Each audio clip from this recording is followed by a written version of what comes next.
panel 2 de políticas y dinámicas migratorias. El día de hoy nos acompaña el maestro Salvador Berumen.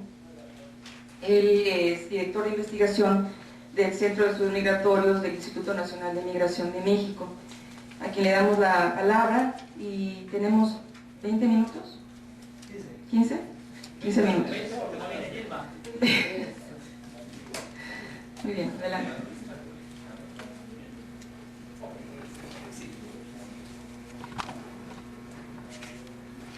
Bien, muchas gracias, Josefina. Bueno, estábamos viendo la manera de repartirnos el tiempo adicional por ahí por un ponente que no está, ¿no? Entonces me dice Rodolfo que le dieron el tiempo a él, pero dado que la palabra la tengo yo. Entonces, bueno, veamos, y que también Josefina es mi gran amiga y colega, espero respetar los 15 minutos.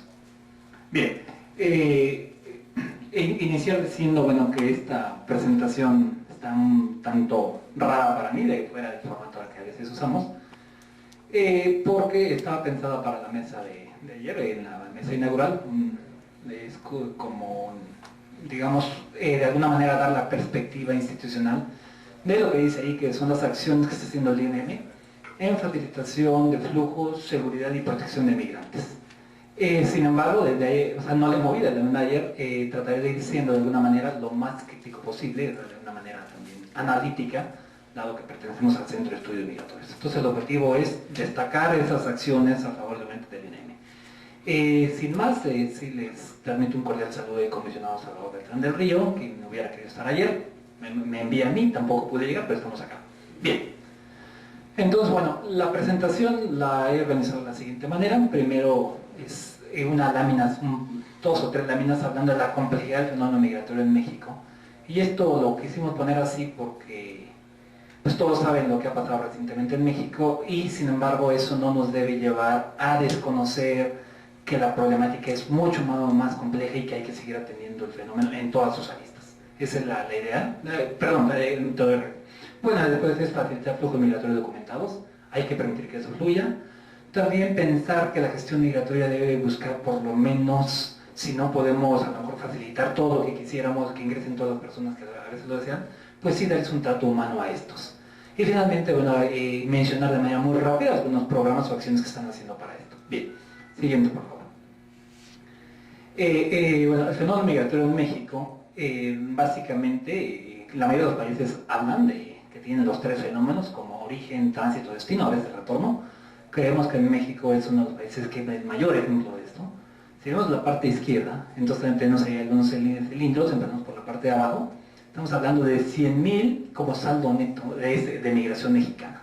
Entre los que se van, los que se regresan, y bueno, pues cada año México pierde 100.000 que se van a Estados Unidos, lo cual nosotros decimos casi a cero, porque esto llegó a ser 500.000 hace 5 años.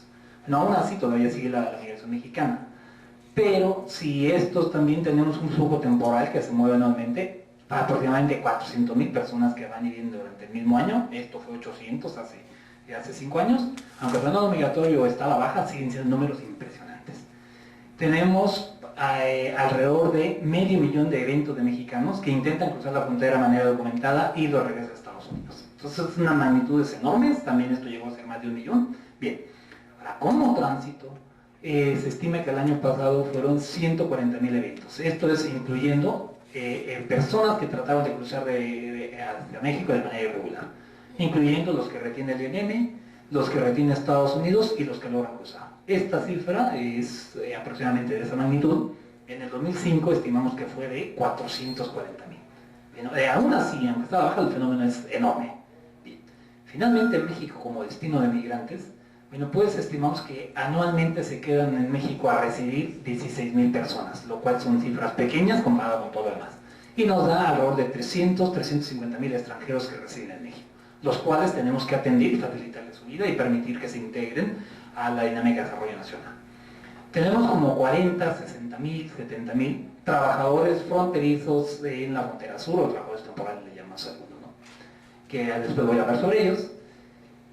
Y la gran cantidad, aproximadamente 21 millones entre turistas, visitantes registrados al INM que entran por el aeropuerto, como a la vez estamos nosotros aquí. Y entonces, esto es una dinámica migratoria impresionante y la mayoría de los flujos o ninguno de ellos están desvinculados. O sea, no puedes tú decir quiero que llegue el turismo y ponerle restricciones al ingreso. O probablemente dices, bueno, que llegue el turismo, pero no los que se quedan. Sin embargo, las rutas son las mismas. Entonces hay que entender y ver la manera de gestionar esto de manera adecuada. Bien, la siguiente, por favor.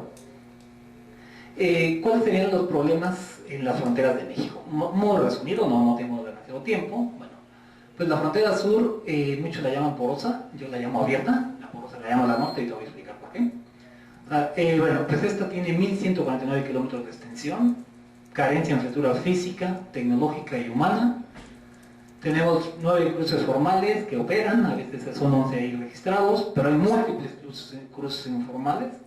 Entonces, esto que tiene que convivir con un flujo de trabajadores, visitantes y también históricos que han existido por más de 100 años, que se mueven de un lado a otro, en la frontera es netamente pues, algo que está escrito en los mapas políticamente y que tiene algunos puntos de control, pero que son los mismos, ¿no? Los mínimos. Por tanto, hay cruce de drogas, de armas y de mercancías de contrabando, o sea, en ambos sentidos. Entonces, lo hemos visto como está en la frontera, realmente la frontera está abierta, o sea, tienes una puerta o punto de ingreso, pero la gente le puede dar la vuelta sin problema alguno. Yo realmente le llamo abierta, o sea, de nada sirve tener un punto fronterizo si no tienes una valla. Con eso no quiero decir que esté planteando eso, solamente la realidad como está la frontera. Cuando vemos la frontera al norte, desde el punto de vista tenemos una frontera porosa también, tiene una extensión de 3.185 kilómetros, o sea, 3 veces más larga, pero desde 2001 se ha incrementado la seguridad y la vigilancia migratoria de manera impresionante. Sin embargo, tenemos cruces irregulares de mexicanos y de centroamericanos, o sea, por lo tanto la frontera sigue siendo porosa, la siguen permeando, o sea, por puntos muy seleccionados. Tenemos igual que en la frontera norte, a diferencia de la sur, no tenemos lo que son esos flujos fronterizos trabajadores porque se ha bloqueado la frontera, exceptuando la irregular y indocumentada. También hay cruces de drogas, armas, mercancías de contrabando. Sin embargo, tenemos una fuerte delincuencia común y organizada. Ayer se estaba hablando que en la frontera sur existe delincuencia común y organizada. Creo que existe, pero nosotros veríamos mucho más el fenómeno del norte e incluso en el trayecto. En la medida que la frontera está abierta en el sur, entonces cuando tú no tienes una restricción, un muro ya sea físico, ya sea con autoridades, entonces la delincuencia no se acumula. Cuando esto ocurre, y esa es la diferencia, que es en la frontera norte, cuando tú la bloqueas, por lo tanto al no poder transitar la persona de manera más fácilmente, entonces es cuando se empieza a dar más la delincuencia común para poder justo encontrar esos poros o esos puntos de cruce ciego que sería en el caso de la frontera norte. Y entonces esa peligrosidad de la frontera es en la norte, pero también empieza a ser a lo largo del territorio nacional, como Rodolfo Casillas y otros más la han llamado la frontera vertical. Entonces los partidos del INM, más que estar en la frontera, están a lo largo del trayecto y entonces toda esa peligrosidad también existe a lo largo del territorio mexicano, más que en la propia frontera sur. Esas son un poco las diferencias. Bien, siguiente por favor. Bueno, pues ¿cuáles serían los retos para la gestión migratoria? Un gran reto es erradicar violaciones a los derechos humanos. De todos es conocido el informe de la CNH de 2010, que habla de 11.300 y algo de secuestrados durante solamente un semestre, ¿no? Al duplicarlo podemos pensar que son 20.000, no lo sabemos, la cifra puede estar en discusión, pero el problema existe. También tenemos el tráfico y trata de personas, y esto hay que ser muy claro, cuando se habla de tráfico y trata de personas, hablando en estos foros se piensa en los centroamericanos, no, también es para los mexicanos. Por eso si tienen esas cifras, en esas magnitudes, los mexicanos también son víctimas de este tipo de delitos. Hay extorsión por diversas autoridades, esto obviamente es para los que están en condición de extranjería, no son centroamericanos, lo cual es algo que no debiera ser. La autoridad debe estar para gestionar, para facilitar, para apoyar. Sin embargo, cuando los marcos jurídicos que debemos nosotros institucionales no son claros, cuando no son claras las reglas, quién entra, por qué entra, cómo debe entrar, entonces es mucho más fácil que se dé esta extorsión. Creo que incluso está pensada esta ponencia después de la ley. O sea, entonces cuando hemos logrado un marco jurídico un poco más adecuado, el margen para la extorsión se reduce, no necesariamente se elimina, pero entonces esa sería parte, creo que de lo que estamos trabajando en el instituto. Bueno, tenemos también la parte de trabajadores fronterizos, como decía, frontera abierta, que algunos van documentados, otros no, que están moviendo. Bueno, pues se sabe que hay explotación laboral, hacinamiento, carencia de servicios en las fincas donde ellos están, trabajo infantil, etc. ¿Qué hemos hecho? Bueno, después de una pequeña forma que hemos avanzado, pero no es suficiente. Bien. Otro gran reto es mejorar la infraestructura material y humana. Es en puntos de internación y instalaciones del INM. Ayer alguien mencionaba que se va a sellar la frontera. Creo yo, no creo que eso venga como política de Estado. A veces se ha mencionado, pero creo que de manera incorrecta. O sea, sí es necesario fortalecer el control de la frontera, pero eso no significa sellarla, sino es posibilitar que ingrese quien deba ingresar. ¿Y quien debe ingresar? Bueno, aquel que está cumpliendo con la normatividad, y la normatividad te lleva a facilitar la migración documentada. Entonces creo que México no hay un esfuerzo, desde mi percepción obviamente puede haber diferentes, por sellar la frontera como tal, sí por fortalecer el control migratorio. Bien, también sería otro reto, es reforzar la presencia de autoridades a lo largo de las fronteras y la ruta de los migrantes. Si no hay autoridad migratoria, ¿cómo queremos regularizar o cómo queremos canalizar los flujos? Entonces primero hay que tener autoridad migratoria para que te pueda atender, y de acuerdo obviamente al marco legal que exista, a las políticas, gestión que se haya por la norma. Bien, también tenemos que hacer capacitación, certificación, todo lo que ustedes quieran ponerle, para mejorar el trato que da el personal del INM. Bien, y bueno, es apertura de nuevos puntos de documentación y de verificación. Me acaban de informar que tengo 10 minutos, entonces creo que voy un poco más rápido. Bien. También otro reto, bueno, ¿la pasamos por favor? No quiero. Bueno, regresamos, muy rápido. Es erradicar la violencia a los derechos humanos. No, ya estaba. Sí, sigue. Bien. Es, bueno, facilitar dentro de la facilitación migratoria, ¿qué es lo que ya hemos hecho? Bueno, se permite el ingreso, una medida que fue muy controvertida el 1 de mayo de 2010, por ejemplo, de aquellos extranjeros que tuvieran visa de Estados Unidos. ¿Eso qué permitió? La gráfica de la derecha. Personas que a veces le requeríamos visa, no puedo abundar por diversas razones, pues permitió que ingresaran mucho más de ellos. Esto está simplemente pensado en seguridad. Si hay una persona, por ejemplo, ¿no?, de los países árabes, que ya tiene la visa de Estados Unidos, entonces nosotros, en lugar de hacer toda la investigación que tenemos toda la capacidad, no es asumir o decir claudicar en la política migratoria de México, no, simplemente es, tienes una forma de cerciorarte que la persona, si ya cumplió una serie de requisitos, entonces a lo mejor la dejas que entre para promover el turismo, y creo que es una medida en ese sentido. También tenemos el sistema de autorización electrónico que le llaman el SAE, también creado desde 2009, lo cual permite que grupos de países que les pedimos visa también, como son brasileños, rusos, peruanos, ucranianos, entre otros, ¿sí?, que se les haga una autorización vía electrónica desde que inician su viaje, de tal manera que esto también le hace que sea mucho más rápido en lugar del trámite de obtener toda la visa. Entonces, la aerolínea verifica, que lo registra, en México se verifica que entre, y entra de manera muy rápida. Siguiente. En esto de facilitación también tenemos una facilitación, grupos de tarjetas especiales, la ABTC, para lo que son de la región de la PEC. El mismo sentido es, vamos permitiendo que lleguen, o sea, nosotros creemos que pueden llegar a más personas. Tenemos también visitantes para congresos y convenciones, hay facilidades para ello. Finalmente tenemos el sistema de eso, también la facilitación como flujos, pero ya las personas que quieren quedarse en México tenemos el CETRAN, que es Sistema Electrónico de Trámite Migratorio. Entra en vigencia también 1 de mayo de 2010. ¿Qué significa esto? Todo el trámite se está haciendo de manera electrónica, de tal manera que esto, no digo que lo elimina, pero sí reduce el margen para que haya extorsión o discrecionalidad por parte del agente migratorio. O sea, todo se hace en línea, todo ingresan los papeles, y entonces todo el mundo sabe lo que tú estás haciendo de manera electrónica. Por supuesto que no lo elimina, pero sí te ayuda, en la medida que tengamos sistemas, a que haga la gestión más transparente.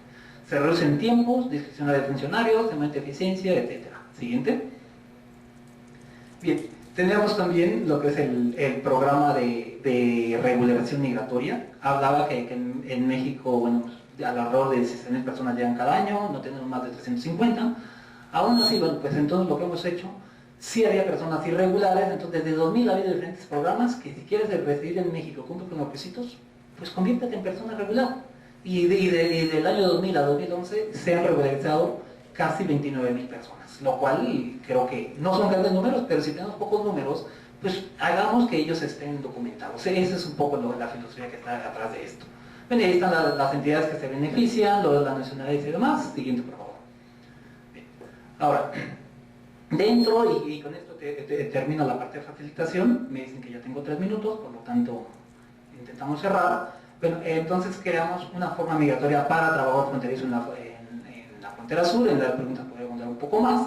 Es decir, si tú estás trabajando, pues dale opción de que trabaje de manera documentada. Y después, bueno, también creamos o se amplían la FMBL, lo que es las habilidades para el flujo local que va de turista transfronterizo. La siguiente, por favor.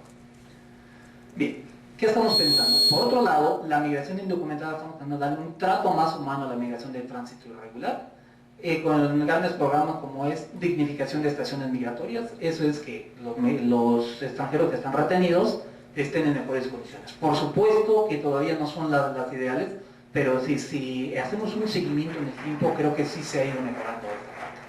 Bien, en la siguiente están los números. También dentro de ese trato más humano, también otro gran punto es repatriación digna, ágil, segura y ordenada. Es decir, si tienes capacidades de repatriar a una persona en el menor tiempo posible, hazlo así. Y entonces se han hecho diversos memorandos de entendimiento, sobre todo con los países del C4, para que una persona se repatrie en el menor tiempo posible. Los invito a que vean a veces los traslados, es decir, los autobuses son de primera clase. ¿Cuándo se dan los traslados? Eso no quiere decir que sea lo ideal, pero se ha mejorado también. Y se prioriza la unidad familiar, protección de los derechos humanos, etc. Bien. Lo siguiente, por favor. Ahí está una lista de acuerdos, memorandos que se han suscrito para que esa gestión migratoria sea más adecuada. En la siguiente. También tenemos atención a grupos vulnerables. Me informan que ayer ya se explicó lo que es el grupo de los OPIs, y no básicamente se dio. Sin embargo, bueno, ahí la idea también es crear mesas interinstitucionales de diálogo para atender a migraciones especialmente vulnerables, como los niños. Sí, en la siguiente, por favor. También hay programas especiales para mujeres solas, mujeres embarazadas. Hay protocolos establecidos para esto. Por supuesto que esto se tiene que seguir mejorando en este sentido. Bien, pasamos a la penúltima. Esto solamente puse una gráfica. Recuerden los números de la magnitud que tenemos. Entonces nada más les quiero llamar la atención sobre un punto.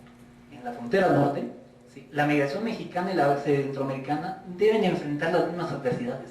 O sea, una frontera mucho más difícil de franquear que la mexicana. Lo que ya mencionaba al origen, y entonces ahí en la frontera norte estamos expuestos, tanto mexicanos como centroamericanos, a esas complejidades. Creo que eso te da una imagen de lo difícil que puede ser. Es esa recurrencia de cruzar. La siguiente, y con esto concluyo. Bien, reflexiones finales, solo 4 ideas ahí, 3 ideas. Bien, primero es necesario un enfoque regional en la gestión migratoria. ¿Qué significa? Hay que reconocer la autonomía de los países para determinar la política migratoria, tanto México como tal, pero también los países vecinos a nivel mundial. Sin embargo, en el momento de determinar tus políticas migratorias, no olvidar que los sistemas laborales y migratorios están interrelacionados. Es decir, no puedo yo determinar política migratoria como si estuviera al lado del resto del mundo. Por eso son las políticas migratorias aunadas a acuerdos internacionales. Finalmente es buscar un equilibrio entre facilitación migratoria, seguridad y derechos humanos, reconociendo la existencia e importancia de la movilidad internacional de personas. Los migrantes no son criminales, aunque dentro de los flujos haya algunos criminales que utilizan esas mismas rutas, y hay que tener mucho cuidado cómo lograr ese equilibrio, esa gestión entre estos 3 grandes fenómenos, por lo menos. Facilitar, pero dar seguridad, y a la vez respetar derechos humanos. Y finalmente es estrategias que deben ser regionales para combatir el secuestro y la violación contra los migrantes. O sea, el crimen organizado está más allá de un solo país. Las redes migratorias son internacionales o regionales. Muchas gracias.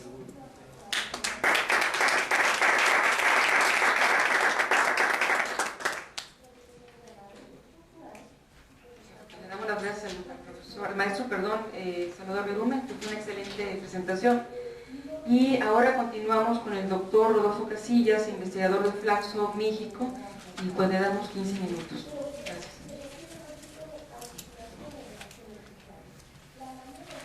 Gracias, buenos días. Quiero en primer lugar agradecer a Flaxo Guatemala por la presentación a este seminario, y agradecerle a Salvador Berumen, que hubiera presentado algunas láminas en donde cuenta algunas de las actividades y elementos de diagnóstico de lo que son los flujos migratorios, porque aparte de que yo no voy a presentar láminas, sí va a, y apelo a su buena memoria, vamos a tener una especie como de contrapunto de lo que, aunque yo voy a referir a los flujos asiáticos y africanos, yo podría decir que parte de lo que está viviendo migración actualmente es una especie de implosión. No solo el instituto, sino la política migratoria de México está siendo implosionada por problemas internos y por una serie de hechos externos que han contribuido en fecha reciente a que la magnitud de esta implosión sea mayor. Los flujos de asiáticos y africanos en Centroamérica y México constituyen quizás el ejemplo más importante de la globalización de los flujos migratorios en el mundo y en particular los que están ocurriendo hacia esta parte del mundo. Es importante preguntarse cómo llegan, cómo transitan desde Asia y África hasta llegar a esta gran plataforma penúltima que es Centroamérica de manera legal. Quiero recalcar eso, los usos de la legalidad para propósitos ilegales, y cómo de esta antesala del norte de Centroamérica se invisibilizan o son invisibilizados los flujos de asiáticos y africanos en particular para transitar por México y llegar a su destino en Estados Unidos. ¿Quiénes son los que participan en esta labor? Las redes de tráfico internacional de Asia y África, que de manera creciente van a tener espacios compartidos con las redes de tráfico centroamericanos y cubanos para poder transitar por México, y los costos de todo tipo, materiales y económicos. Creo que esto es importante que empecemos a analizarlo, porque nos van a dar nuevas dimensiones de los procesos de seguridad pública, de alguna manera, que están afectando y sociológicamente pervirtiendo los flujos migratorios o los procesos migratorios. Tenemos que partir de que mientras Europa Occidental, desde Zapatero, Sarkozy, Berlusconi, coincidan en tener cerrada la puerta de la migración, mientras Estados Unidos mantenga esa política de no aceptación a estos grandes flujos migratorios, mientras las circunstancias políticas y económicas en Asia y África se mantengan lo mismo que en Centroamérica, lo más previsible es que vamos a observar, como de hecho ya lo estamos viendo, un crecimiento constante de los flujos indocumentados del mundo que tengan como destino a Estados Unidos, y que el norte de Centroamérica y México se convierten en la plataforma de acceso a ese sueño americano. Es decir, la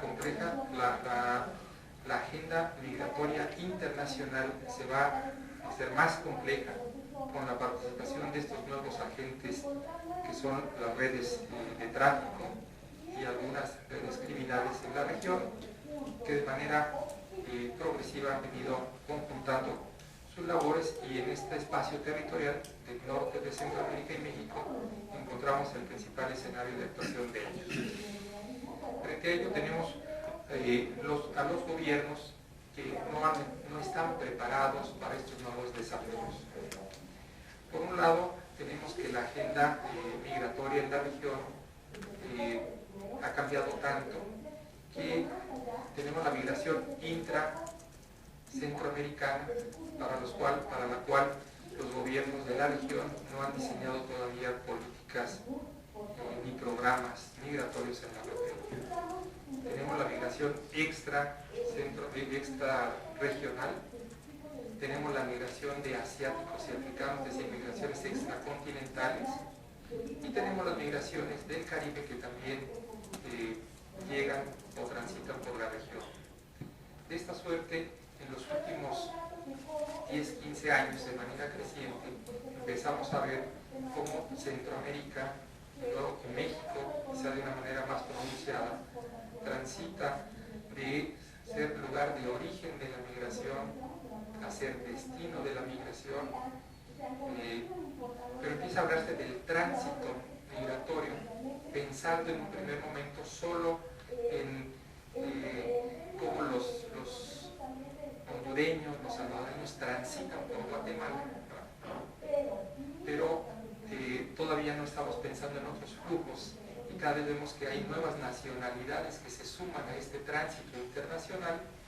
Y en la agenda los dos temas más recientes son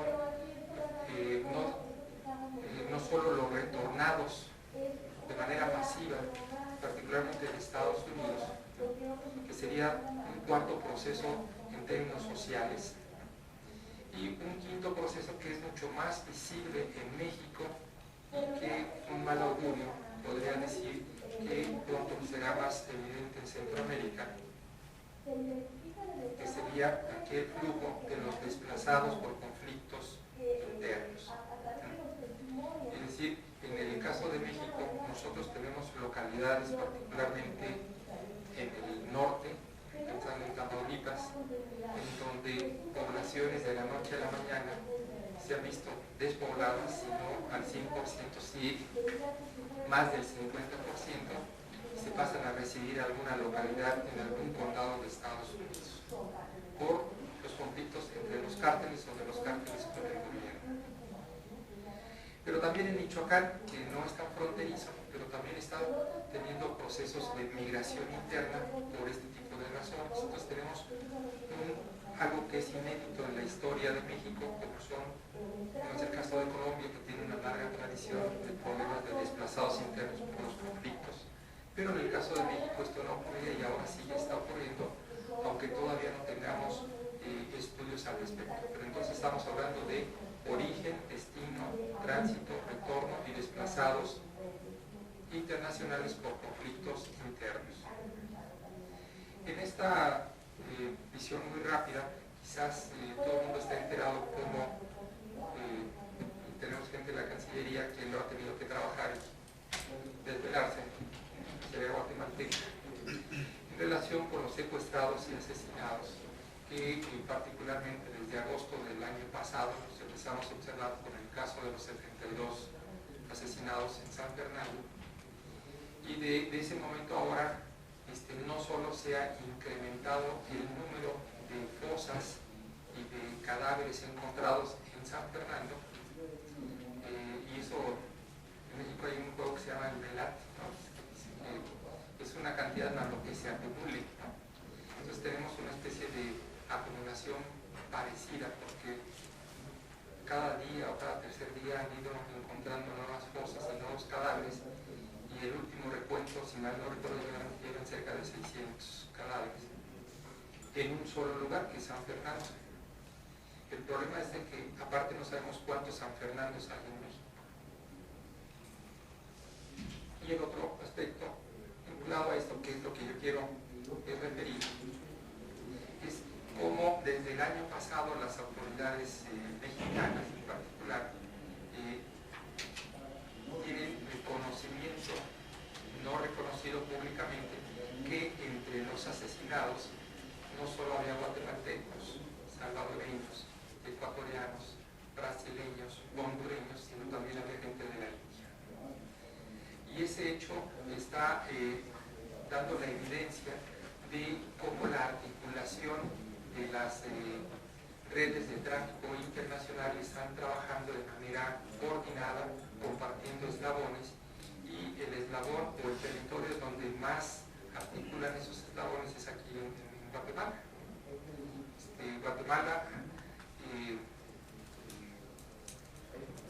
no porque quiera, sino por la cercanía con México, hay desde taxistas que forman parte de esta red de colaboraciones que no tienen una relación orgánica con las redes, sino que son eslabones funcionales para distintas redes y están permitiendo el tráfico de asiáticos y africanos y los llevan hasta la frontera, y de ahí un nuevo guía se encarga de pasarlos por México interesante es cómo las redes que hasta hace 3, 4 años estaban trabajando de manera independiente, ahora tenemos evidencia pública de que se están compartiendo espacios de trabajo, compartiendo algunos de sus elementos de distintas redes para estos propósitos. Es decir, acá lo que estamos encontrando es cómo el tráfico documentado de migrantes, y aquí me refiero a algunas de las gráficas que presentó Emilio Salvador, en donde bajo la buena intención de la simplificación administrativa se crearon disposiciones legales para que de manera virtual, de cualquier lugar de Rusia, de Ucrania, etc., un solicitante pueda llenar los formatos y de una manera expedita en 48 horas pues ya puede tener la visa para empezar a México. El problema es de que estos actos de simplificación administrativa y de buena fe, en un medio donde no priva la buena fe, esto es lo que ha permitido que muchas de las chicas de esos países puedan llegar a la zona rosa y a otros lugares selectos para la trata de personas de cierto nicho de mercado delictivo. Y como ese tipo de medidas tenemos otras en el mismo sentido. Por ejemplo, antes había una disposición para que migración pudiera extender permisos para que ingresaran extranjeros al país y tenía un contrapeso con los consulados mexicanos. Hubo una disposición interna en la actual administración federal de suerte tal que este contrapeso de Cancillería mexicana se vio reducido a su mínima expresión, y aunque el cónsul diga que no aprueba que se le dé la visa, el funcionario de migración, con apego al reglamento, puede decir que yo sí se la autorizo. Y ese incremento de facultades discrecionales en mandos intermedios significó la pérdida de un contrapeso que podía evitar o el error o eventualmente un acto de corrupción. Y el complemento de esto es que también por la mala fama de la policía municipal en la realización de operativos, también llegó a que por disposición interna se dijera, bueno, que los policías municipales ya no participan de esto. Y lo que ocurrió es de que se retiró la institución policía municipal, pero se dejó el espacio libre para que los policías, personas físicas que ya conocían el modus operandi de la migración, pudieran actuar. Es decir, el retiro de la autoridad migratoria de los espacios sociales en donde están más activos los actores de la migración, lo único que dejó libre fue la actuación de los actores sin la intervención del Estado. Eso fue lo que permitió que el tráfico de los documentados con el tráfico de los indocumentados pudiese ocurrir y la articulación de las redes de tráfico de distinto nivel pudiese avanzar más fácilmente por este autorretiro de la autoridad migratoria.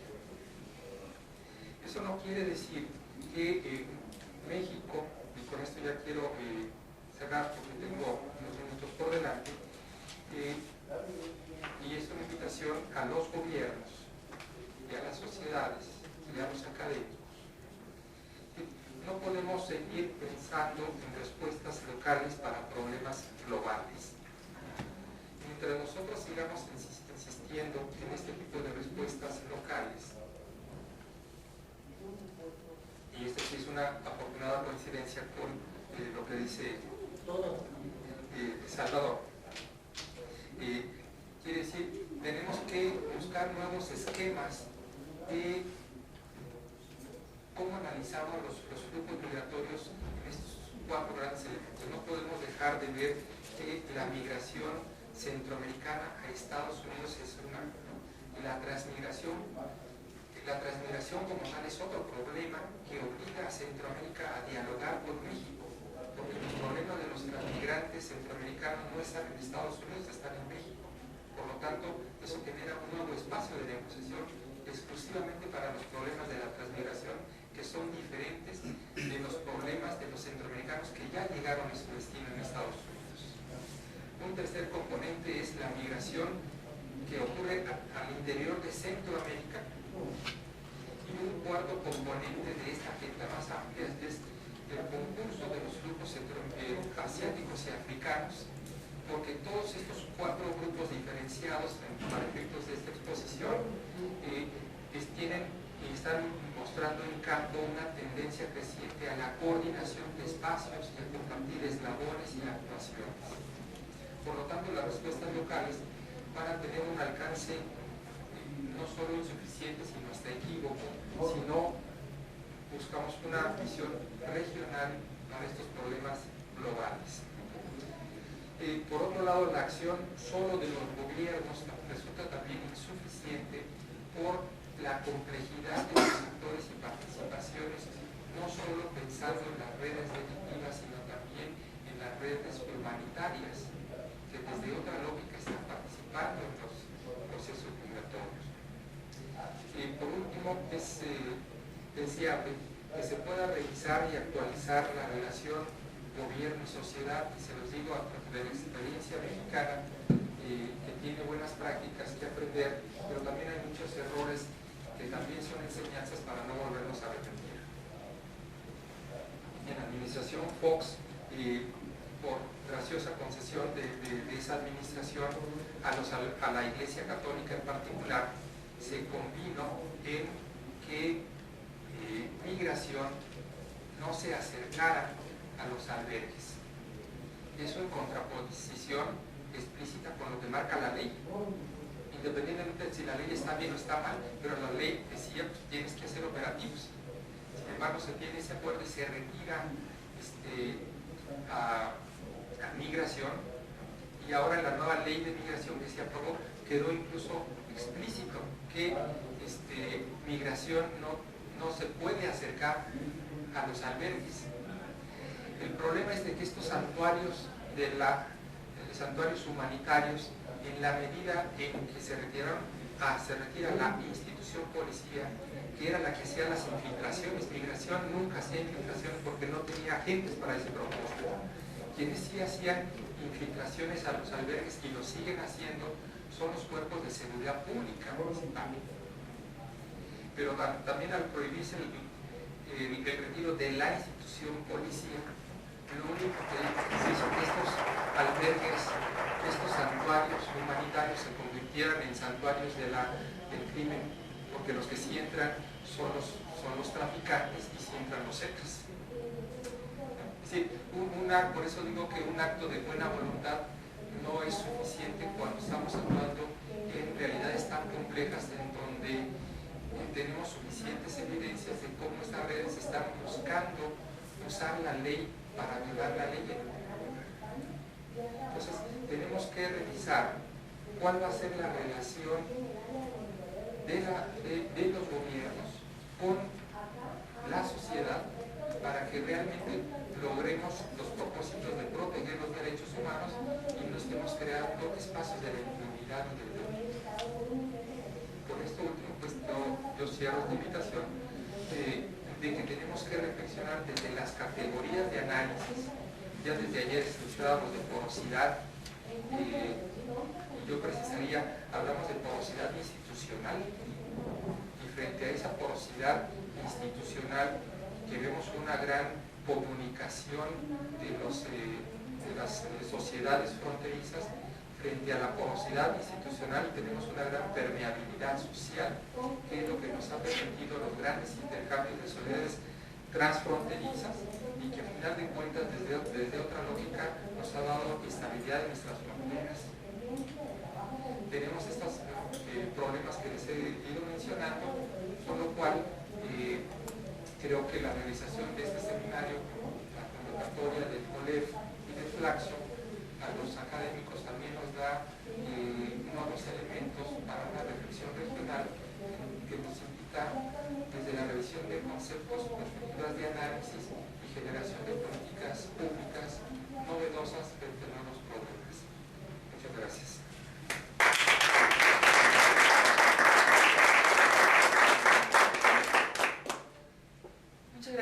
doctor Rodolfo Casillas. Ahora continuamos con la ponencia de la doctora Dolores París Pombo. Ella es investigadora del Departamento de Estudios Culturales del Colegio de la Frontera Norte en Tijuana, con la ponencia Políticas de Repatriación del Gobierno Mexicano.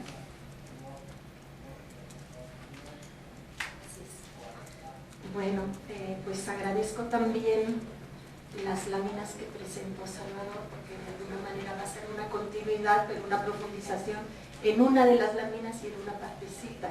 ¿Qué es esto de la repatriación? ¿No? Primero me parece que es importante definir, la repatriación en realidad es un eufemismo. Los repatriados son los expulsados de Estados Unidos, son los, digamos, los que han sido devueltos por las autoridades, como dice la EMIT, por las autoridades de Estados Unidos hacia México, que es el caso también, por supuesto, en Guatemala, en El Salvador y en los países que están recibiendo a estas personas. Ahora es importante también distinguir al interior de los repatriados. Cuando hablamos de aproximadamente 500.000 eventos de repatriación, 500.000, digamos, no personas, porque algunas personas son repatriadas en muchas ocasiones. ¿De quiénes estamos hablando? Algunas, esas que efectivamente son repatriadas en muchas ocasiones, están intentando cruzar, y en el momento en que están intentando cruzar, los agarra la patrulla fronteriza y los regresa a México. Entonces a veces han pasado apenas unas horas en Estados Unidos, a veces han pasado un par de días tratando de cruzar el desierto y los encuentran ya deshidratados, en malas condiciones, pero de alguna manera no han vivido en Estados Unidos, sino que solo han intentado cruzar para allá. Otros, y esto es muy diferente, cada vez más, esto ha ido en mucho aumento, ha ido en aumento muy rápidamente, perdón, son personas que han vivido bastante tiempo en Estados Unidos y que por distintas razones los han encontrado que están en situación irregular desde el punto de vista legal en Estados Unidos, y entonces los expulsan de manera expedita. Eso es una de las figuras, o la otra figura es que los deportan, en cuyo caso pasan por un juicio, un proceso. Muchas veces están varios meses, a veces más de un año actualmente en la cárcel, únicamente por haber violado las leyes migratorias, no por otra cosa. Y finalmente, otros, también cada vez más, han cumplido una sentencia en Estados Unidos por haber cometido cualquier tipo de delito o de crimen. Y después de cumplir con su sentencia, pasan por un juicio de deportación, es decir, se les acumula la violación a las leyes migratorias y finalmente son deportados. Entonces es muy variada la gente que recibimos. Por eso era muy impresionante efectivamente las cifras que obtuvimos en el año 98, 99, 2000 sobre todo, que fue el pico en que se dieron más de 1.150.000 eventos de repatriación. Todos estos en su enorme mayoría llegan a las ciudades de la frontera. Son 21 puntos de repatriación, tengo entendido, 20 de ellos en la frontera y el 21 en la Ciudad de México. Entonces, estos 1.150.000 eran en su enorme mayoría gente que por la tercera, cuarta, quinta vez intentaba cruzar, pero ya se estaban aplicando las políticas muy fuertes de control fronterizo y de construcción de vallas. ¿De acuerdo? Entonces eran personas que de alguna manera no se iban a quedar en los lugares de la frontera a donde eran expulsados.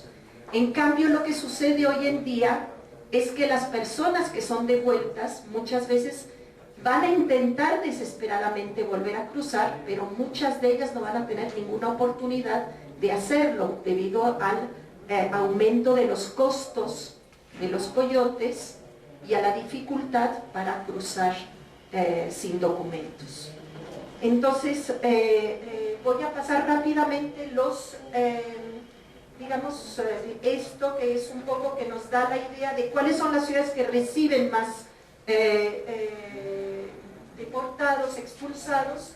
En primer lugar Tijuana, en segundo lugar Nogales actualmente. Ciudad Juárez era un caso muy peculiar porque recibía casi únicamente a deportados del interior, es decir, de las cárceles fundamentalmente, cárceles y prisiones en Estados Unidos distinguen. Pero los casos de Tijuana y Nogales podríamos decir que son flujos de retorno forzado mixto, ¿no? Es decir, Tijuana es el tercero, el largo, y Nogales el morado que está hacia abajo. Entonces son, digamos, una proporción muy alta de migrantes que están intentando simplemente cruzar y los agarran en el cruce, y otra proporción bastante importante, calculamos que una tercera parte a través de la Pastoral de la Movilidad, que llegan de las prisiones y de las cárceles. Sí, la siguiente. Entonces, también importante, la proporción de mujeres que retornan de manera forzada, expulsadas, es relativamente baja, de 12 a 14%. Sin embargo, cada uno de estos grupos tiene peculiaridades.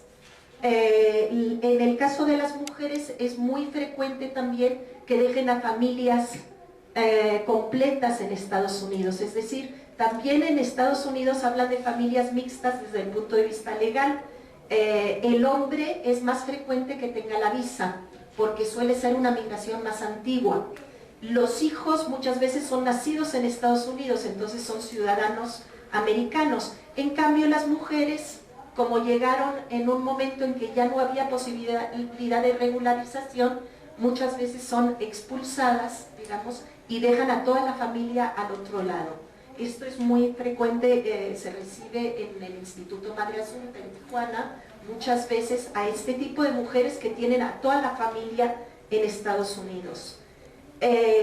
La gran mayoría son hombres jóvenes, pero mayores de edad, y un 14% son estos de los que estamos hablando que llevan mucho tiempo viviendo en Estados Unidos. Sí.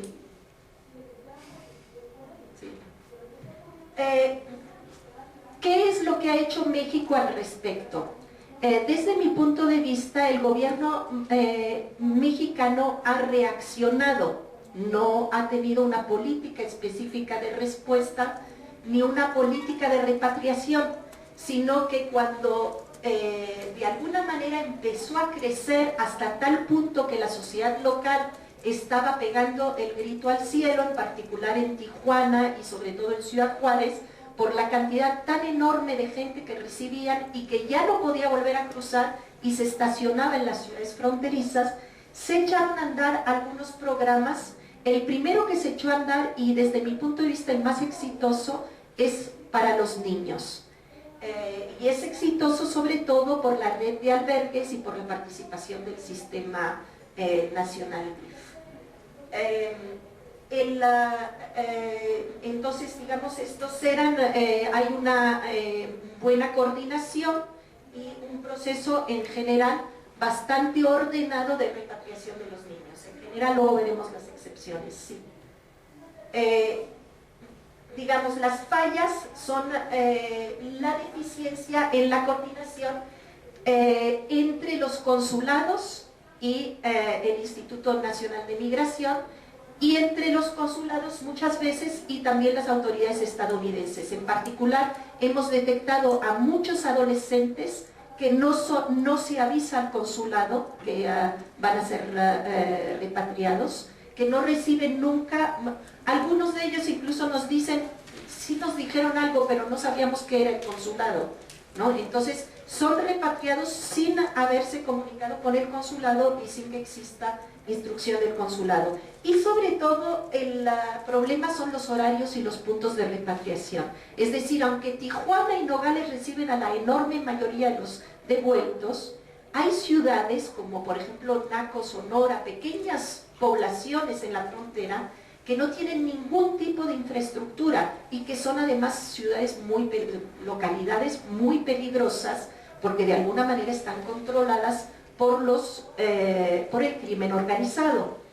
Y en esos lugares se dan procesos de repatriación de niños y de mujeres en horarios totalmente fuera de lo que está acordado entre los dos países. ¿Qué es lo que pasa en este caso? Que el Instituto Nacional de Migración, como sucede en el caso de Tijuana, no debería de recibirlos, debería decirlos, perdónenme, pero yo no los puedo recibir. Pero los agentes del instituto, que es en ese momento, los reciben. Entonces, en el caso de Naco, por ejemplo, se han dado varios casos de repatriación de menores de edad en horarios que son horarios de la madrugada, ¿no? Nos imaginamos lo que eso significa para los niños. Sí, la siguiente. Otro programa que se ha impulsado con apoyo, más bien el presupuesto proviene del gobierno estadounidense, es el programa de repatriación voluntaria al interior, que son los que llegan a la Ciudad de México, y se aplica sobre todo entre Sonora y Arizona, con la finalidad, digamos, de dar atención inmediata a las personas que sufren procesos de deshidratación en el momento del verano. Son las situaciones las más extremas, aunque esto ha aumentado muchísimo, sobre todo el último año. Muchos fueron repatriados de manera voluntaria hasta la Ciudad de México. El objetivo fundamental del programa era disminuir el número de muertes por deshidratación y de personas en situación grave en el desierto, y esto no ha ocurrido, ¿no? Entonces, si quieren, aquí vemos sí, las cifras del programa de repatriación voluntaria al interior, y el aumento muy importante, esto se da sobre todo a través de la Secretaría de Relaciones Exteriores, el aumento muy importante de personas repatriadas el año pasado a través de este programa.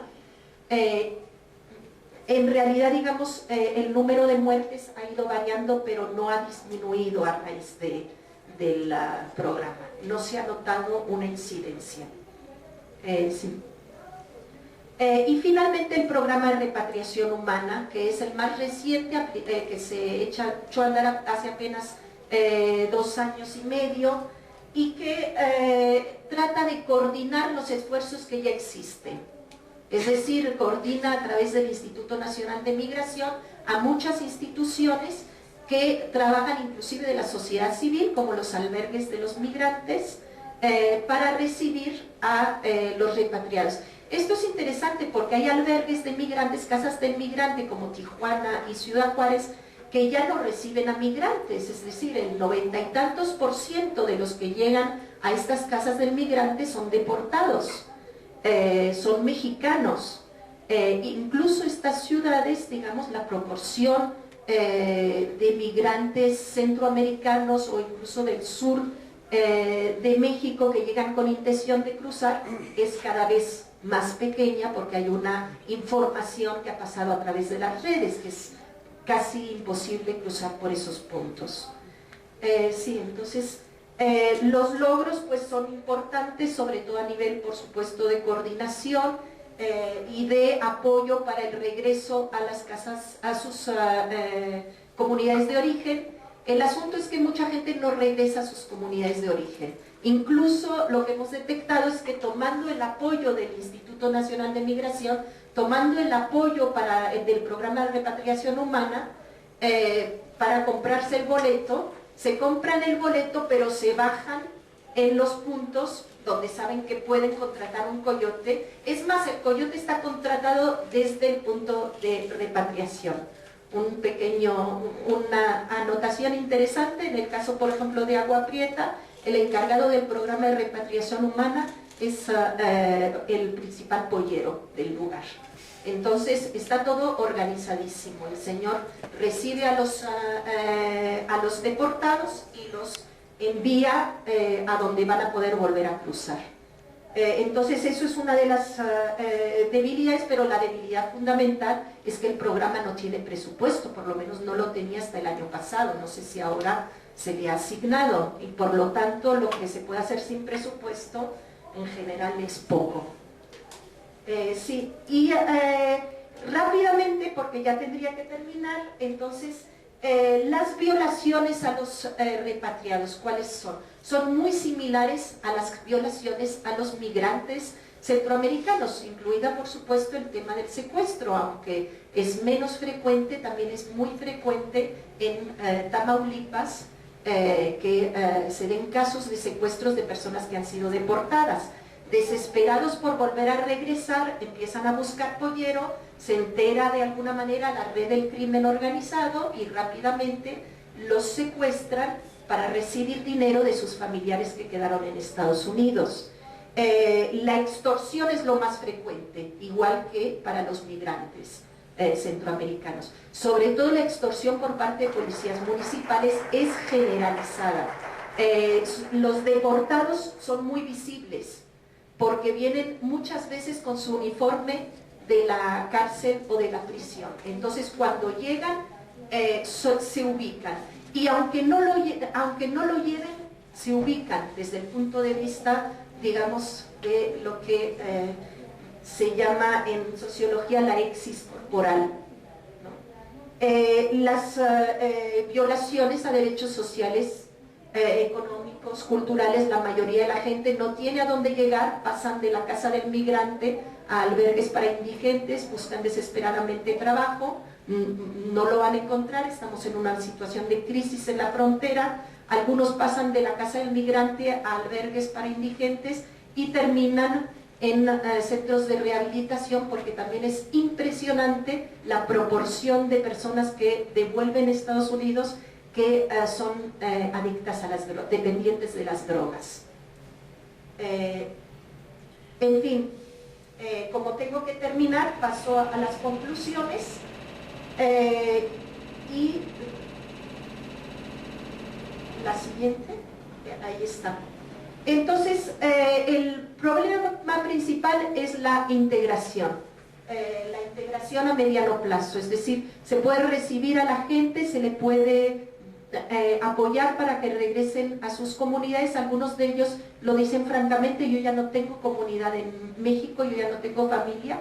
Para ellos la idea de repatriación es todavía más ilusa, y para ellos su patria es Estados Unidos y sienten que han estado expulsados que han sido expulsados de su patria. El problema son las fuentes de empleo, que afecta a toda la población y no únicamente a los repatriados, pero que con mayor razón, digamos, personas que no tienen redes al interior del país, que han perdido los contactos.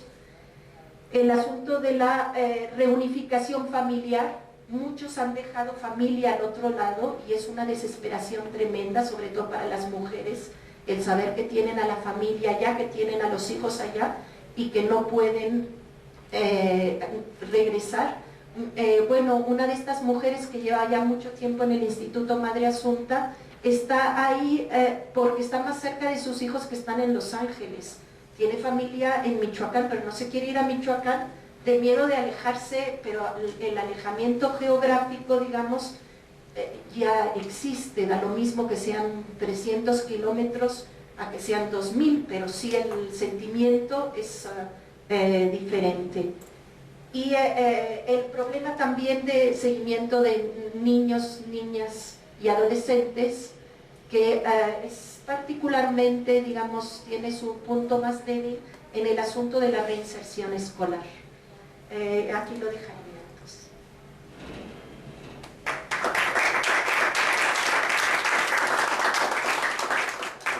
Muchas gracias a la doctora Dolores París, y ahora comenzamos con nuestra sesión de preguntas. ¿Quién quiere hacer la primera pregunta?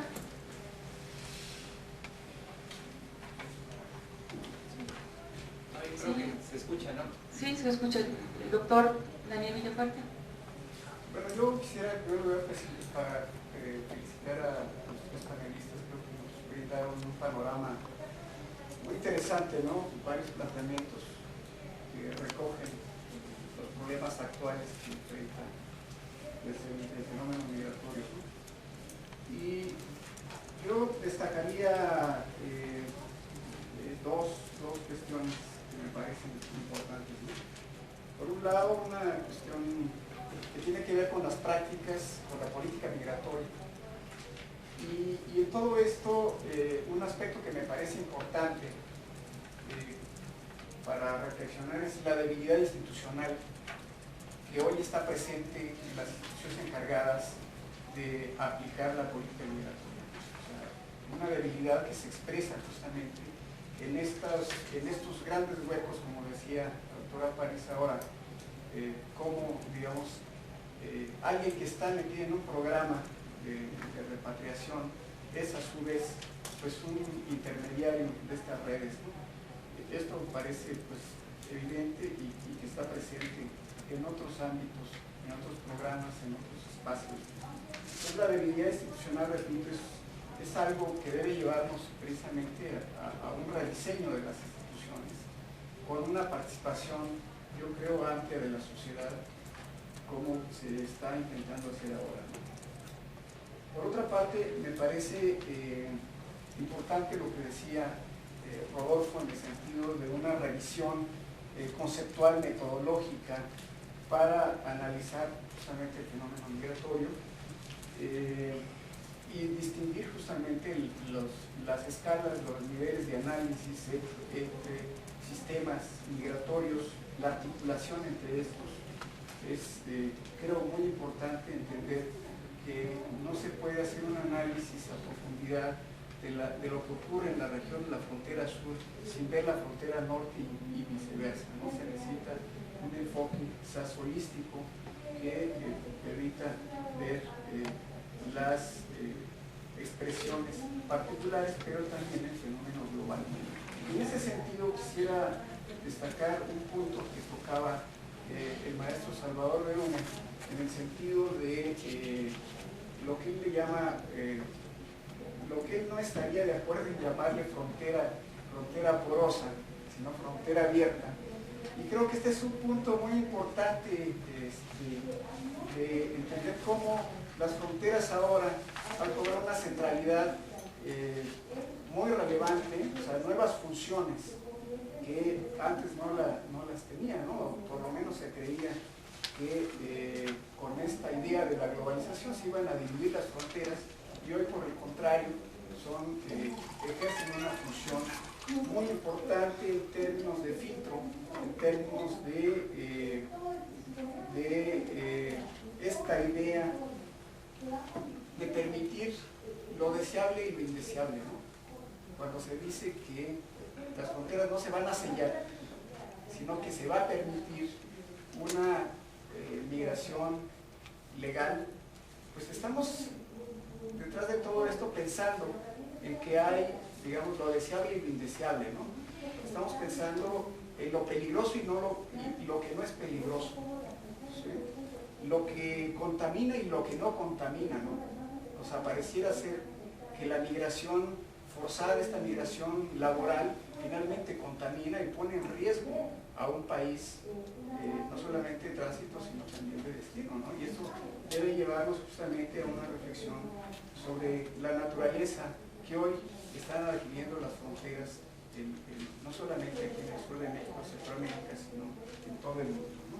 Entonces creo que esta es se me ocurre, es una parte de todo este bagaje conceptual que debemos analizar en profundidad. Muchas gracias. Podemos hacer, debido al tiempo, tenemos aquí en la lista al maestro Federico Estrada y al maestro Guillermo Acuña. En ese orden podemos hacer las preguntas y pasaremos a la ronda de respuestas. Sí, gracias. Quizá un poco en el sentido de lo que comentaba Daniel, cuando uno mira los principios que articulan toda política pública, y el primer elemento es, pues, por lo menos, como mínimo, tener una idea cuál es la población que se está abordando, ¿no? El eje central, cuando se formula, más allá de las sinergias y los efectos colaterales que se generan, ¿a quién? Y después, eso contrastándolo con lo que comentaba el doctor Casillas, y nos damos cuenta de que la migración transcontinental es un fenómeno en el cual están articulados 7, 8 grupos que antes no estaban pensados, porque está el que migra.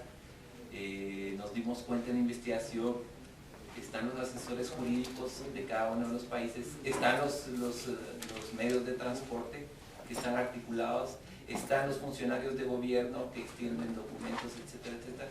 Hay un como reacomodo de subgrupos.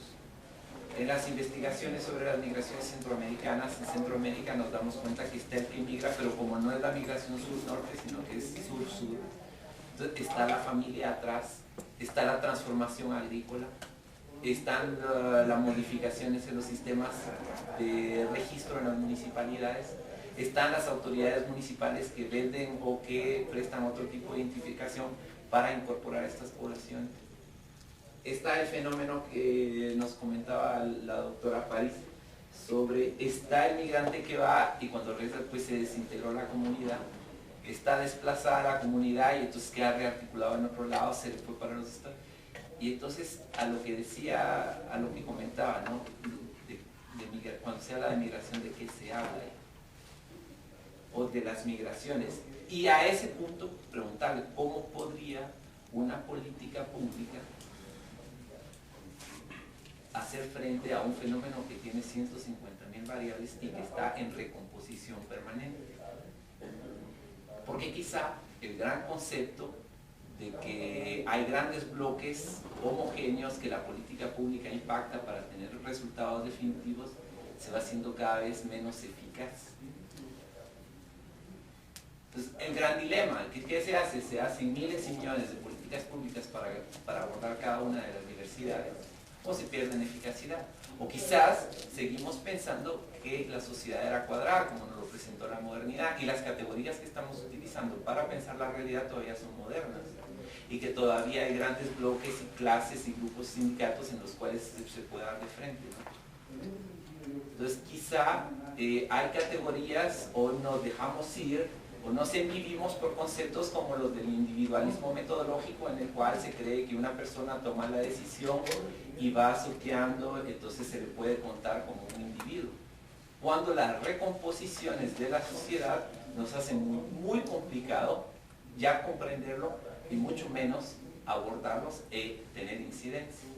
Y por eso decía yo, es muy complicado pensar cuando lo que se tiene enfrente de uno no es un mapa redondo, no es un cuadrado, sino que es como un archipiélago. Y está en recomposición.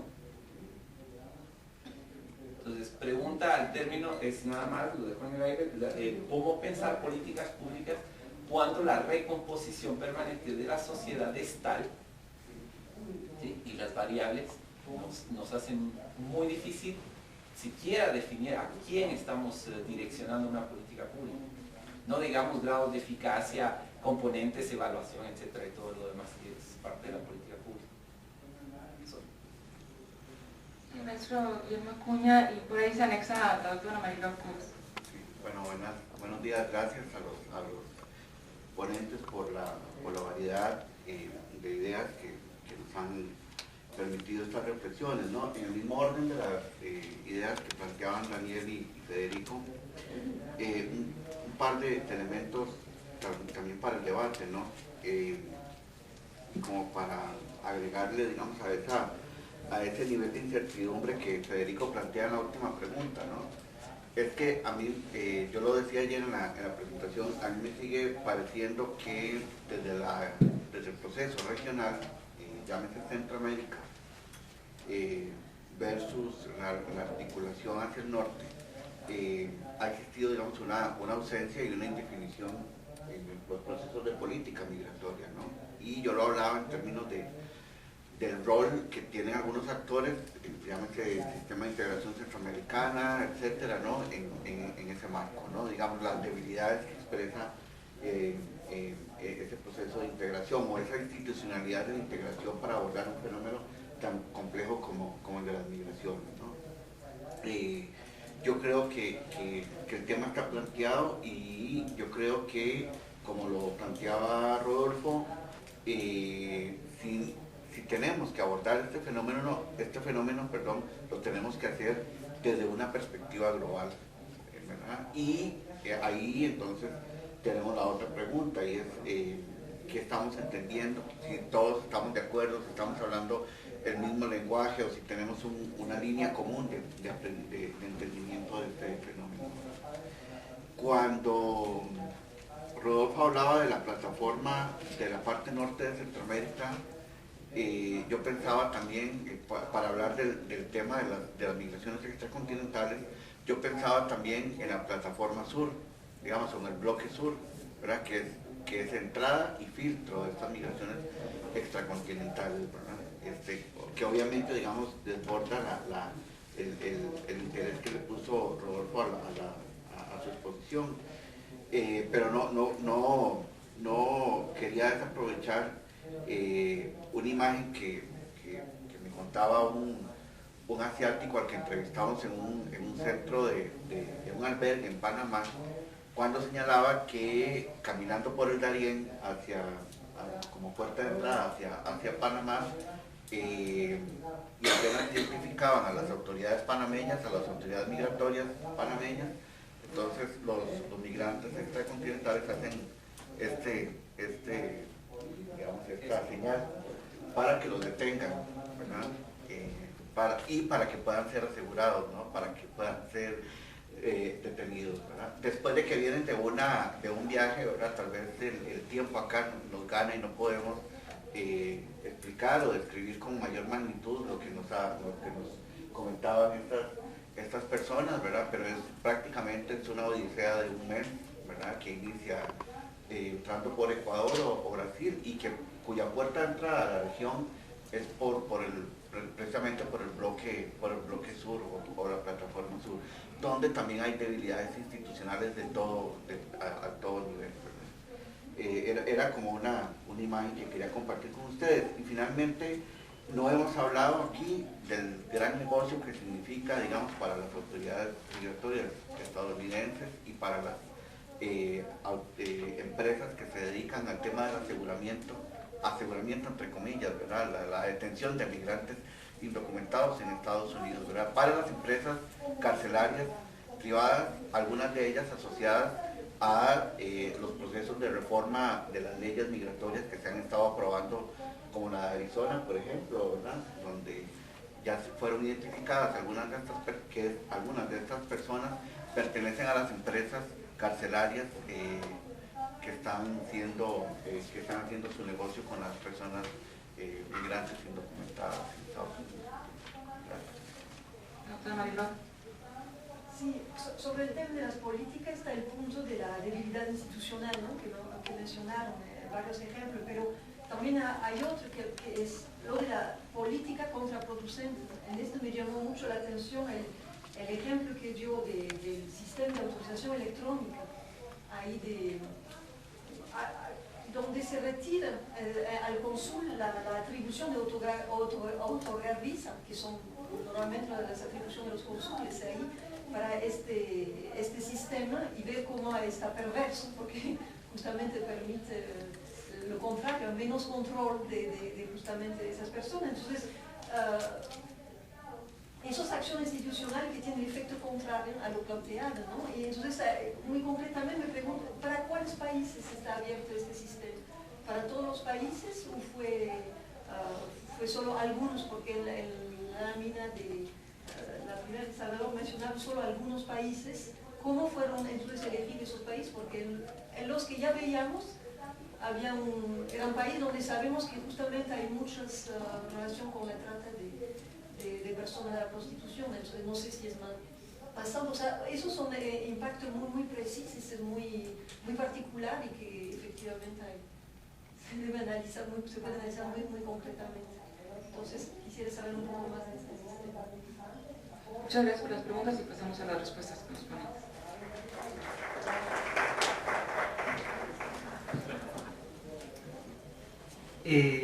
Quiero iniciar en primer lugar justo mencionando lo que mencionaron a su inicio Rodolfo y también todo, ¿verdad? En el sentido de para mí también ha sido muy grato compartir la mesa con ellos, justo porque creo que han terminado de ponerle la parte analítica, a lo mejor debido a lo que le podía haber faltado a la ponencia, ¿no? Y lo digo esto porque, bueno, les comento que estaba diseñada mucho más general, justo para el panel de ayer. Pero aún así creo que ya desde el propio objetivo de la ponencia, o de alguna manera lo que ya mencionando, sí creo que nos sirve, y agradezco en ese sentido mucho la interacción de ambos, ser autocríticos con lo que se está haciendo, ¿no? Y bueno, esto sería. Hay varios puntos que quisiera yo tratar. ¿Tengo tiempo? Creo que sí. O tú me dices, no, tiempo libre. Pero bueno, hay varios puntos que creo que ahora sí puedo aprovechar el tiempo, ¿no? Bien, quisiera con algo que no pude abordar en la presentación, lo iba a decir ahí en las conclusiones cerrando, que es cuál es a lo mejor el paradigma que ha estado en México. No está escrito, no sabemos, pero parte como mi función, estando como investigador o centro de estudios dentro del gobierno, ver participado en algunas reuniones para la ley de migración, algún tipo de discusiones. Obviamente no estoy en la gestión migratoria, no sé qué decirlo, pero estar ahí, me atrevo a decir que hay un paradigma en México.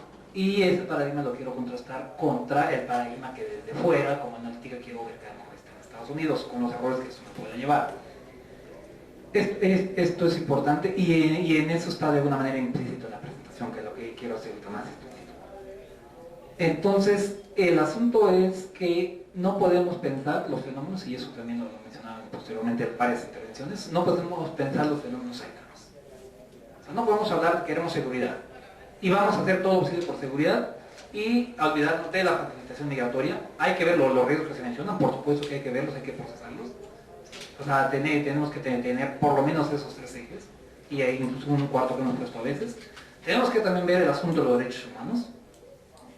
A veces cuando se habla de derechos humanos es decir, déjalos pasar, que en todos no los tengas.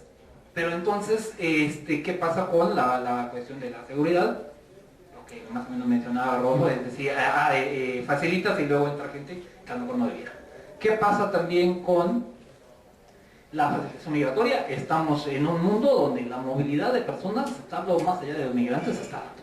Y el ejemplo lo saben mucho, la historia de ayer. Nosotros llegamos cuando es muy cuadrado todo el sistema, pero resulta que ya nació un mexicano en El Salvador que viene a entrar por tierra de Salvador a Guatemala. Y bueno, y ahí tienes un problemita que se resolvió, yo creo no mayor problema. Pero es parte de las cosas que luego ocurren. Entonces hay que ser flexibles, hay que facilitar, pero sin en esa parte. Y el otro cuarto elemento, bueno, es la modernización también. O sea, hay que usar los sistemas. No, con eso no quiero necesariamente defender eso que hablaba yo de la autorización previa, ahorita comento sobre eso, pero en eso y además hay que utilizar la tecnología. Hay que utilizar la tecnología para de alguna manera a través de esto tener más control y a lo mejor facilitar y salir ganando. Bien, entonces son elementos. Cuando hablaba de cuál es el paradigma que están, yo creo que, bueno, he escuchado algunos, no sé si todos compartan, pero creo que Estados Unidos tiene un paradigma que desde mi punto de vista no es tan adecuado. Primero dice, voy a sellar la frontera, y por eso hay que verlo regional, no nos impacta a todas las políticas que estamos aquí, voy a sellar la frontera y después veré si regularizo, o veré si facilito, o sea, abro procesos de flexibilidad. Primero vamos a bloquear la frontera. ¿Tiene algún sentido? O sea, bueno, yo quiero encontrarle algún sentido, o sea, es decir, si no tengo una frontera delimitada, que ellos quieren cerrarla a la migración indocumentada, obviamente, entonces, primero cierro frontera, y una vez que cierro frontera, entonces ya empiezo a regularizar ya. Pues, el problema de esto es que la frontera no terminan de cerrarla. Después regreso sobre el concepto de frontera, que creo yo que a lo mejor no nos ayuda mucho, o hay que discutirlo. Y no sabemos cuándo va a llegar la facilitación o cuándo va a llegar la regularización, que además, si estás en una postura xenófoba, pues a lo mejor no tiene mucho sentido hacerlo, porque le está resultando, por lo menos la migración indocumentada ya no va creciendo, y probablemente se va reduciendo, entre otros muchos factores, la frontera, crisis, inseguridad y demás. Bien. ¿Qué creemos nosotros? Incluso está explícito en una que se llama la política migratoria para la frontera sur, que de alguna manera se quiere hacer a nivel nacional. ¿Qué piensa México? O se ha discutido en algunos planes. Afortunadamente en México creo que no hay una política migratoria como tal, es decir, esa dirección institucional está presente, no están muy claras las funciones de cada quien, pero antes de la nueva ley, quien estaba jugando ese papel ante la ausencia creo que lo estaba haciendo. Con la nueva ley creo que se plantea una función un poco diferente, pero que ya no es tan Entonces, ¿qué es de pensar? Vamos haciendo al revés. Primero vamos facilitando. Facilitar significa, o lo entendemos, vamos dando opciones para que haya una migración regular. Entonces, si tú le das a una persona la opción para que entre de manera regular, y entonces después sí intenta poner políticas de control migratorio. O sea, me parece que es un poco el paradigma que estaba. Y así iniciaba mi situación, tanto para los grandes flujos como para los flujos locales. Después que tienes facilitación, entonces ya es más posible si es tener una frontera más controlada, porque si tú a una persona le estás dando la opción que entra de manera documentada, creo que ya tienes una justificación teórica para exigir que se respete esa migración justo que estás tú dando, ¿no? O sea que acá tienes esas cuestiones. Bueno, que creo que si no me ganaría mucho. Bueno, entonces ese es el paradigma que está actuando en México. Y con esto ya puedo empezar a responder algunas preguntas. Entonces, comparto perfectamente lo que dice Gabriel, o sea que a lo mejor es un riesgo, sí que lo es. Y se previeron algunas cosas, no sé exactamente bien lo que él dijo, incluso cuando se discutía esa política, porque los consulados, si bien ahí no estaba tan claro cómo está procediendo, también muchas de las veces se dedicaban a negar todo tipo de visas. No. ¿Por qué? Porque para la historia migratoria, como tenía funcionando en México, había países buenos, países no. Lamentablemente. Y además está escrito, ya en el tiempo podrán salir grupo 1, grupo 2, grupo 3, que no son públicos, pero existía y todo el mundo lo sabe. Entonces, si tú eres de un país malo, automáticamente te negaban la visa. ¿Qué culpa tiene un ruso de haber nacido en Rusia? A lo mejor es un hombre de negocios de ese. ¿Qué culpa tiene? Por lo tanto, entonces se le negaba la visa y a veces lo hacían tajante. Entonces, esa discusión por ahí a lo mejor no es la más adecuada, hay que seguir la normal, hay que adecuar el marco institucional verlo por donde está débil. Entonces, creo que eso va en contra de promover o facilitar el turismo. Por eso hablaba yo de este gran potencial que tiene México. Sí, son 21 millones de entradas, o sea, hay que gestionar a todos, hay que arreglar su documentación migratoria. Pero es nada con el potencial migratorio que tiene México. O que tiene, pero el potencial turístico. O que tiene otros países en condiciones similares, tienen mucho más llegada. Bien. Entonces, creo que había que buscar una manera para hacer mayor flexibilidad, aunque no es la adecuada, hay que seguirle pensando. Y cuando hay lo que dice Marielo al final, o sea, que países, en este momento no tengo muy claro los países, son creo los que se mencionaron ahí, entre ellos Brasil, Rusia, Ucrania, bien. ¿Por qué ellos? Porque México, como todos los países, tienen el sistema de exención de visas. Entonces, la mayoría de los países de Europa están exentos de visa, entonces ahí no había problema alguno. Entonces, estos son de los países que se ubicaron en su momento como países con potencial turístico, con una potencial, sin embargo, no se llegó a decir eliminemos visa. Entonces fue como una medida intermedia, habrá que repensarla, a lo mejor quitar la visa, no lo sé, para que cuando hombres de negocios, bienvenidos sean todos los que quieran traer capital a cualquiera de nuestro país, ayer se decía, no ha llegado, y si tienes sistemas migratorios que no te permiten llegar, menos van a llegar. Entonces por ahí más o menos va, se puede discutir un tanto más. Bien, a lo mejor ya me estoy ahí alargando. Lo que menciona Daniel Villafuerte, solamente tomo el último 5 minutos 15 minutos, bien. No, podemos volver a entender el asunto de repensar el concepto de frontera. O sea, es totalmente de acuerdo con eso, o sea, hay que ver cómo hacerlo. ¿Por qué mencionaba yo que la frontera sur no es porosa? Pues simplemente no es frontera, ¿no? O sea, creo que la frontera porosa es la de Estados Unidos. ¿No? ¿Por qué? Primero, porque él tiene intención de detener, ¿sí? Y sin embargo, están pasando los indocumentados. En ese sentido, para mí es porosa. O sea, ahí siguen pasando y sigue pasando el crimen y sigue pasando lo que quiera. Por México también pasa, pero pasan ellos y mucho más. ¿Sí? Entonces, creo que hoy, aunque existan los 11 puntos formales fronterizos, pues está la gente migratoria ahí y no tiene la instrucción de detenerle que pasa por el río.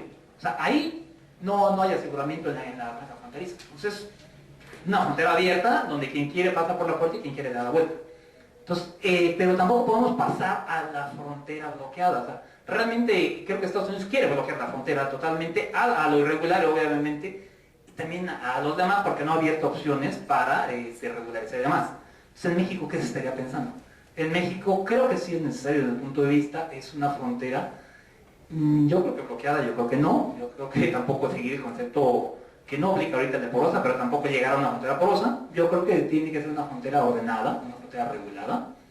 Y en ese sentido, ¿sí? Lo que hablaba antes de la facilitación para aeropuertos, todos son fronteras, no solo las terrestres, son los aeropuertos, creo que se está trabajando. En el sur que se hizo, y se hizo previo a la ley y de alguna manera la ley va reconociendo esta parte. Eso vamos creando opciones para que la gente entre de manera documentada.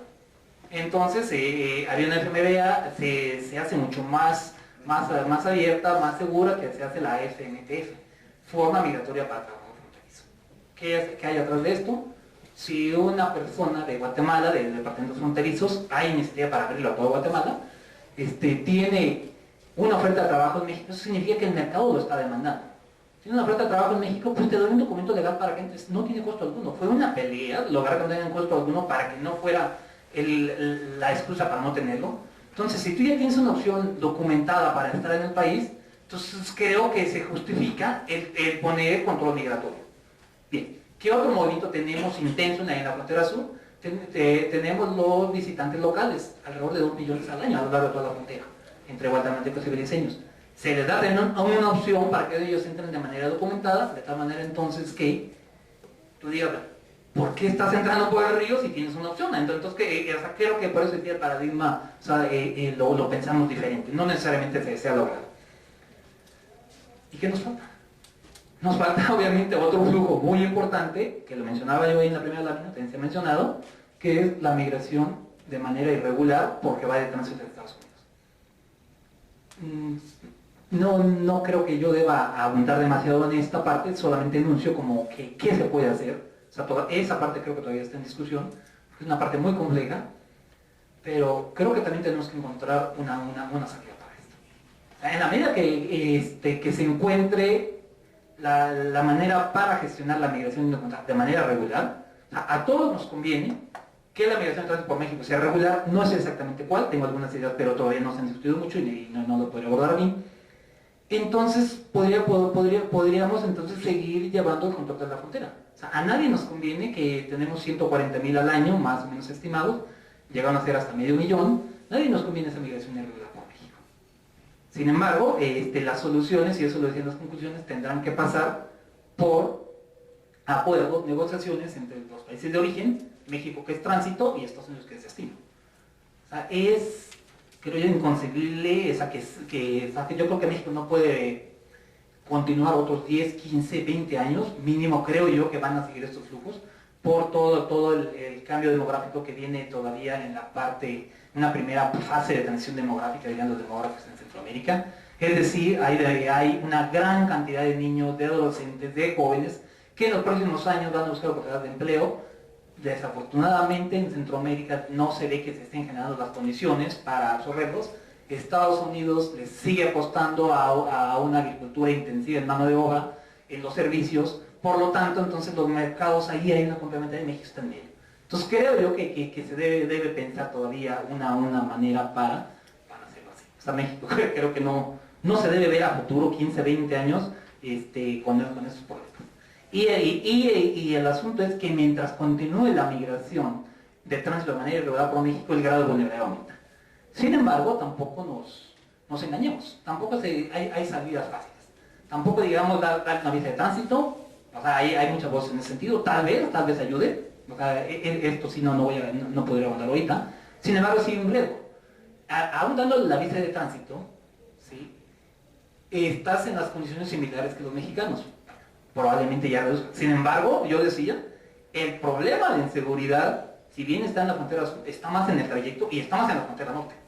Por eso decía, y lo repito, o sea, me ayuda mucho las personas que me siguieron, especialmente la de la doctora, donde están describiendo la complejidad que tenemos en la frontera norte. Entonces, ante esa complejidad, ¿sí? ¿Qué podemos? Es decir, no es una medida fácil simplemente una visa de tránsito, un papel que... O sea, creo que hay que pensar más. Y hay que pensar más en términos regionales y ojalá y en términos regionales se pudiera incluir a Estados Unidos, Canadá. Bien, algo así como tipo marco CR. Sobre lo que menciona Federico Estrada, un poco Guillermo Acuña también, sobre quién define, o sea, la política migratoria, qué es lo que quiere definir, cuáles son los actores que están ahí involucrados. Pues me parece que no lo hemos logrado, pero en México, por lo menos para los flujos de alguna manera más documentados, exceptuando migración internacional, creo que más o menos podemos saber lo que se quiere.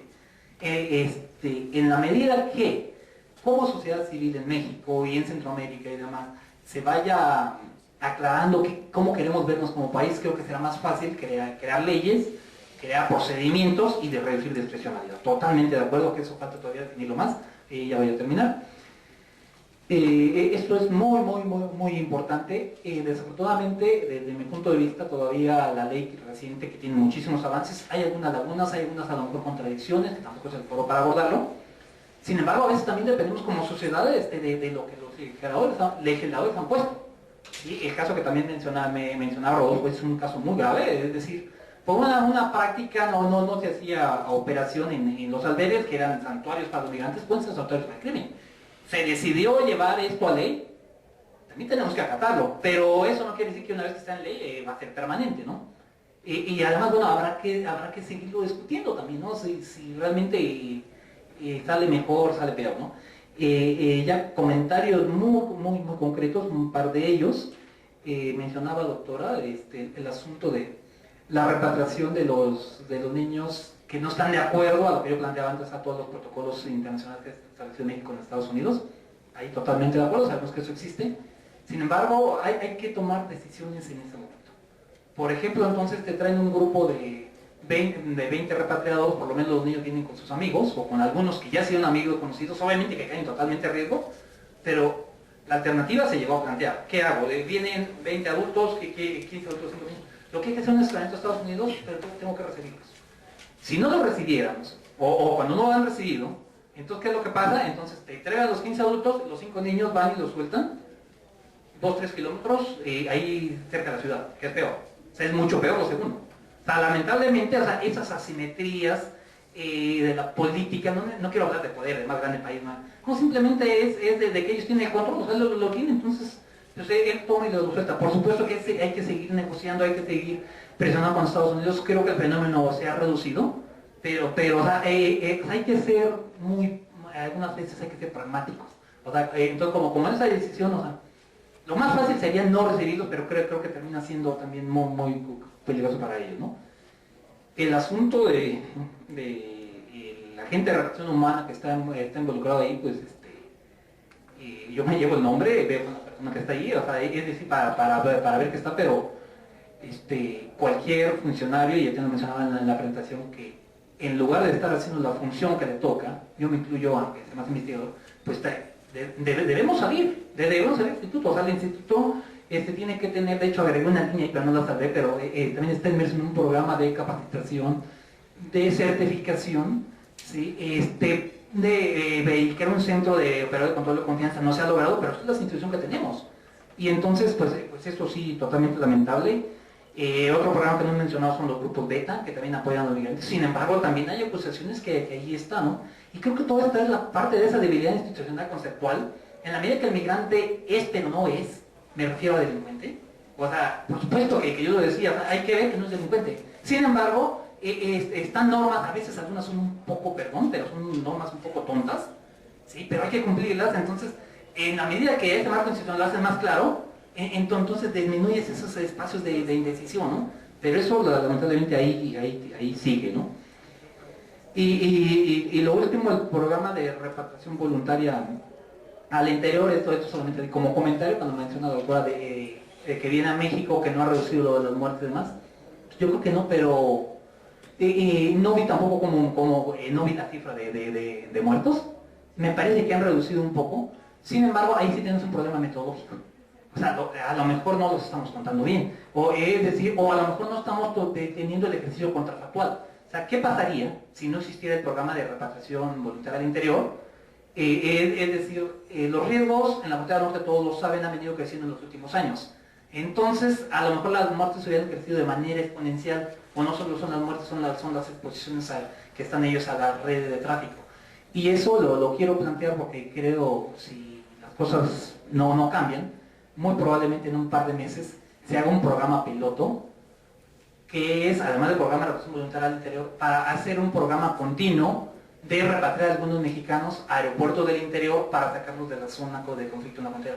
Por supuesto que es un programa que va a generar demasiada crítica, sí, de demasiada sensibilidad, pero se va a hacer un piloto y hay que entrarle al debate, hay que verlo, porque el migrante llega desprotegido y justo como usted lo mencionó muy bien, lo fue detallando, a la red del crimen y del tráfico.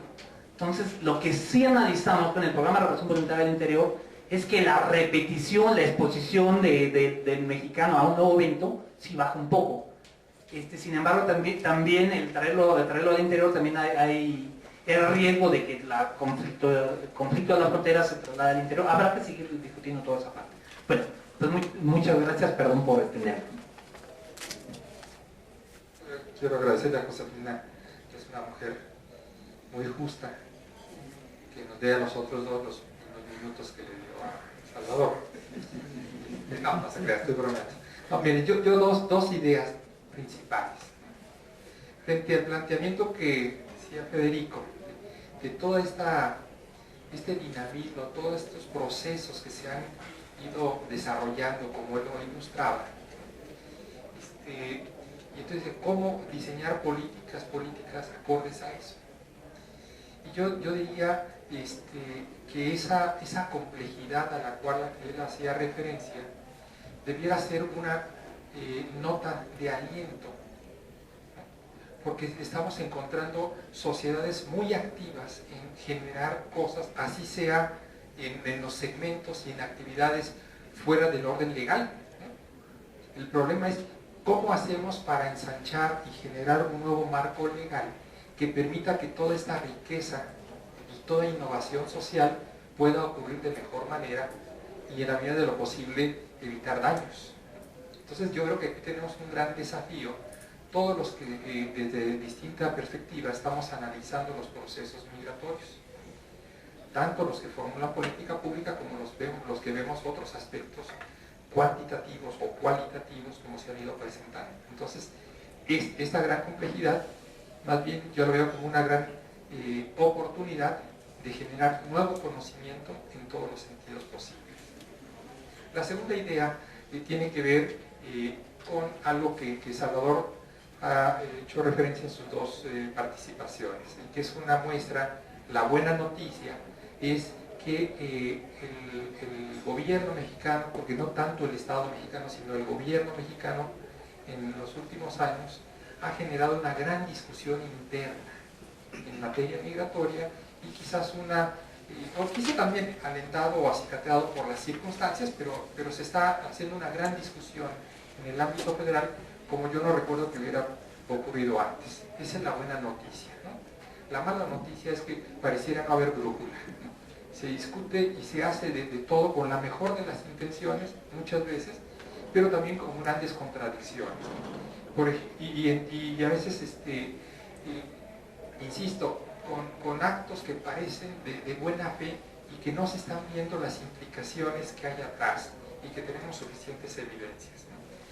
Y por ejemplo, esto de los retornos forzados, o como sea, yo en mi participación hablé cómo los albergues pasaron de ser santuarios humanitarios a santuarios del delito, y no porque los sacerdotes y la gente de buena voluntad que trabaja ahí haya cambiado su actividad, sino porque sus espacios terminaron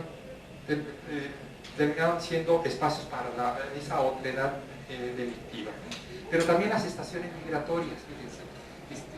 Y aquí es donde tenemos que estar revisando cómo las formulaciones, no solo legales, sino reglamentarias, y los programas, en la medida que se nos vuelven estáticos frente a procesos sociales dinámicos, pueden ser reconvertidos en lo contrario. Las estaciones migratorias eran los lugares de concentración para los detenidos y buscar el momento en que se juntaran los 20, los 30, los 50 para llenar el bus y poderlo traer en las mejores condiciones de seguridad hasta la frontera sur de México. Suena muy bonito y en su origen así fue. Pero ¿qué está ocurriendo actualmente esos 20 lugares que mencionó mi amiga Dolores? Bueno, pues que simplemente que los halcones y las panteras, que son los contactos que son centroamericanos,